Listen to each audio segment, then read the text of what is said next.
Welcome, friends of the Greasy Shop Rag. Today we're going to take a look at a Husqvarna 395 chainsaw. As you can see, it's got a broken stud for the top cover. So right away we're going to get started on this, and we're going to center punch that broken bolt. We're going to try and drill it out, and hopefully it'll come out in one piece, and then we can just thread in the screw and be done with that one. So one thing you want to do here, we might be creating a bunch of shavings, so we're going to make sure we don't want to get any of those in the engine. We'll block off the intake there. So I try to drill a hole in the center of the stud. And, if I had a left-handed bit, things would have went a lot better. The stud moved down in the threads, or the broken bolt, what was left of it, moved down in the threads. So if I would have had a left-handed bit, it would have backed right out. So I'm just going to use this spiral extractor to see if I can grab the broken bolt there and just spin it out by hand.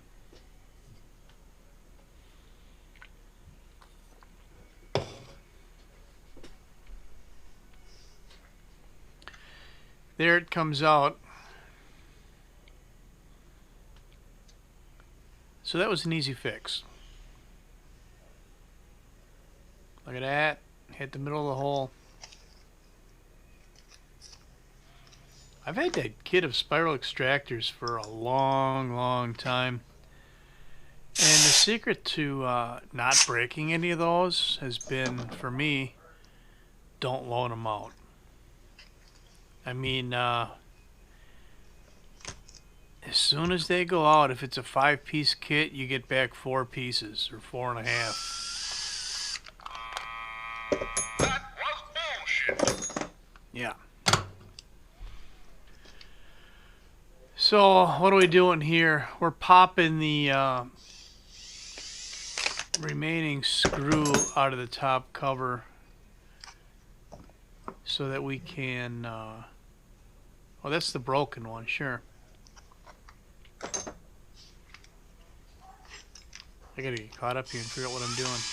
Here we're gonna back out a good screw, and we'll test it in that threaded hole that we just pulled the broken piece out of and make sure it feels decent. And it does.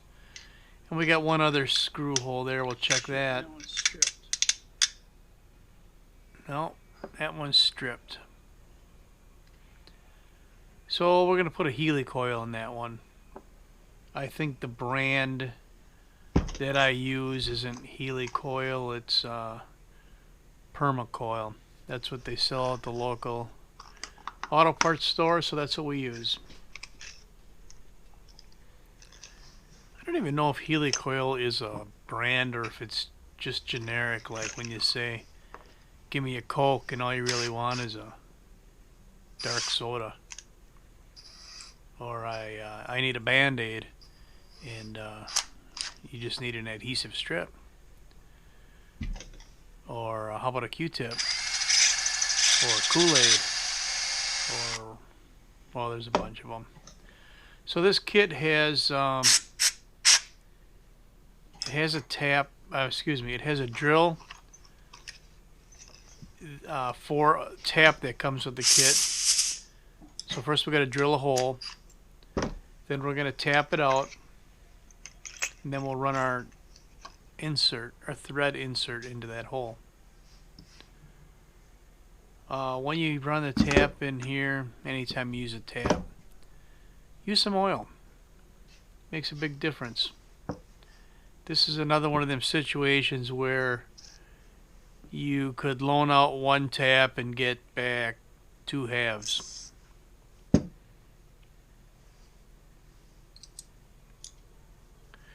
We're going to use a tap adapter. I think that's what they call it. It's 1/4 inch on one side and the square tap size on the other.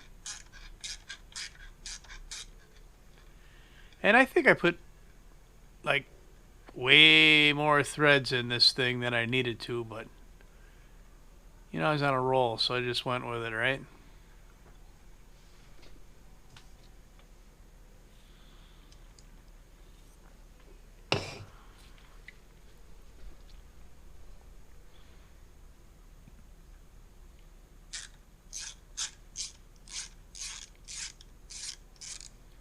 Let's go.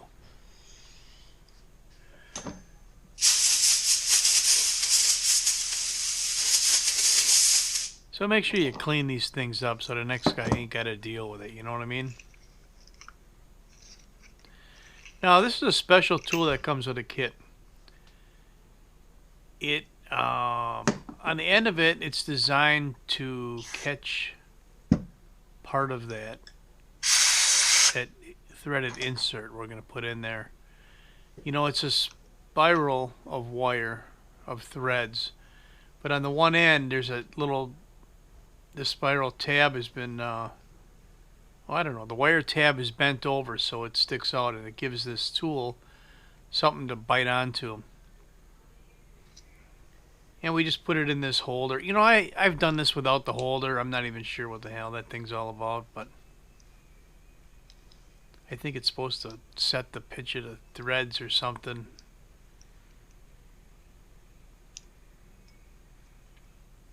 Support it so it doesn't break or twist off. I don't know.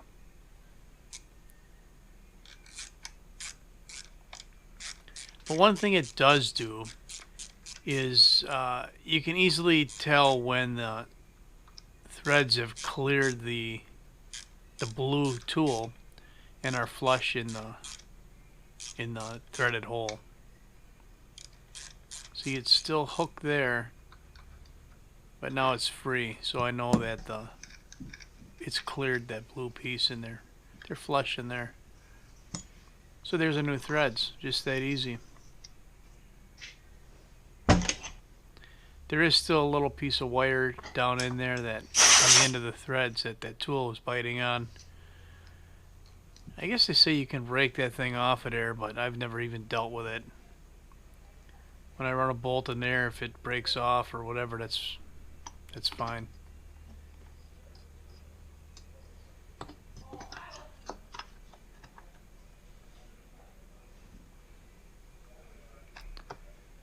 So this saw, I think, was a 395. These things vibrate pretty bad, and I shouldn't say vibrate, but they thump pretty hard.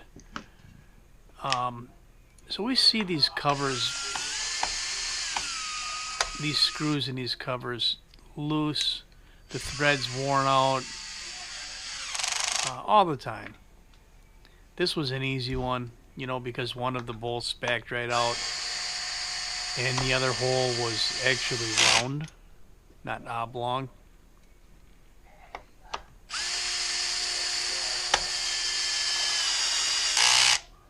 So, you know, that's it. That's all I really got for you on the rethreading a hole in a 395 Husqvarna XP. Thanks for watching. Later.